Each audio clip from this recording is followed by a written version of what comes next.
Howdy y'all, Fuzzy Biker here. Look at the treat we've got today. This is a 1979 Harley Davidson FLH Classic. Check that out. We think it's just about as original as they come. We think the seat might be different and maybe the windshield, but everything else just looks absolutely perfect. Nice, shiny, all the bits and pieces look right. You know, look that thing over. Obviously that looks new. Look at this dash. 20,700 some odd miles on it. Just gorgeous. Look at all that. Just a beautiful thing. Again, we think the windshield might be new. Check out those controls. Just an absolutely beautiful specimen of a motorcycle. Check this out, the hinge right here. This hinges up to replace the rear tire. Look at that, the original dealer label right there. Anybody recognize that? Gorgeous, gorgeous. Look at that back end, huh? Isn't that something to see? Look at those pipes. The bumper on the back. Look at the little detail here. Wow, absolutely gorgeous. All of this. Chrome shocks, chrome battery cover. Look at that beautiful aluminum head. Just gorgeous. Pushrod engine, of course. So these are a dry sump V-twin, 45 V-twin, carbureted, electric start only on this one. Here's the oil tank back here. So there's two oil pumps. The oil that drops down to the bottom of the engine is scavenged out by an oil pump that runs it up to the tank.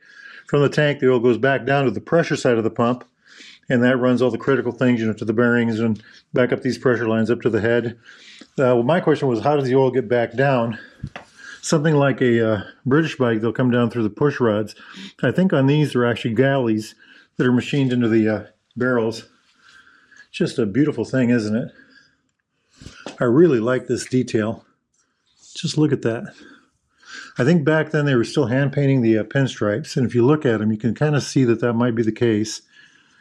Just beautiful work. This is a Survivor, a rare one. Another bumper on the front. The AD emblem right there. Look at that whole front end. Covered forks. Banana caliper on the brake. Disc brake. Loads of everything you want to see. Look at this. Kind of reminds you of the old Terminator bike, doesn't it? Spotlights. Blinkers down low. Look at this clutch lever. Here's the switch gear. High-lows. Blinker. Horn over here. Jumping over here, the kill run switch. Start. And then the right turn signal. Just a beautiful thing. Look at that eagle.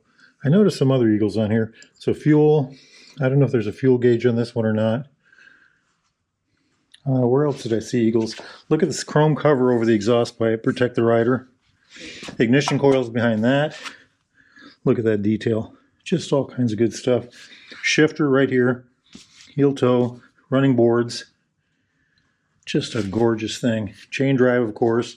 I think chain drive went on until about 82, 83 maybe. So on these larger bikes, look at this detail through here.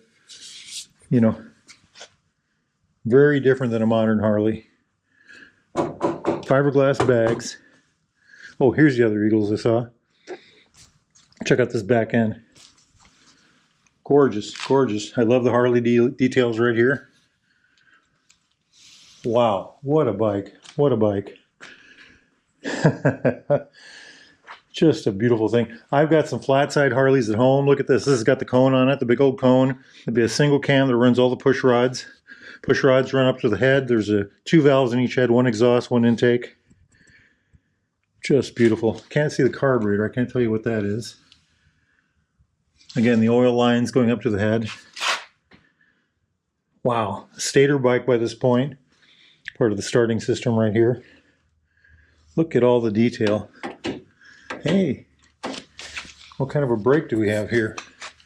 I think that's a mechanical brake. No, it's a disc. There is a disc down there, so it is a disc. I thought maybe there's a cable over here. That must be a brake line right there. Regulator over yonder. Look at all that detail. Little chrome covers over everything. Back of the transmission and the engine are still separate. This is from the rear cylinder down. This pipe over here, if you can see, that runs over to the other exhaust pipe on the other side. Here's from the front cylinder. Just look at all that. A lot of chrome. Look at those bars. It says FLH down there. It's got mags by this point. I like it. I like it a lot. There is a lot of detail to absorb here.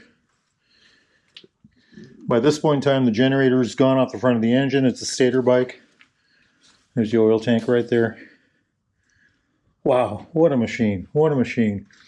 So much to see here.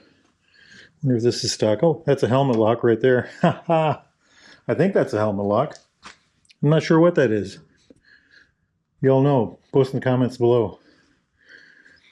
I don't know how to open these up, or I'd do that.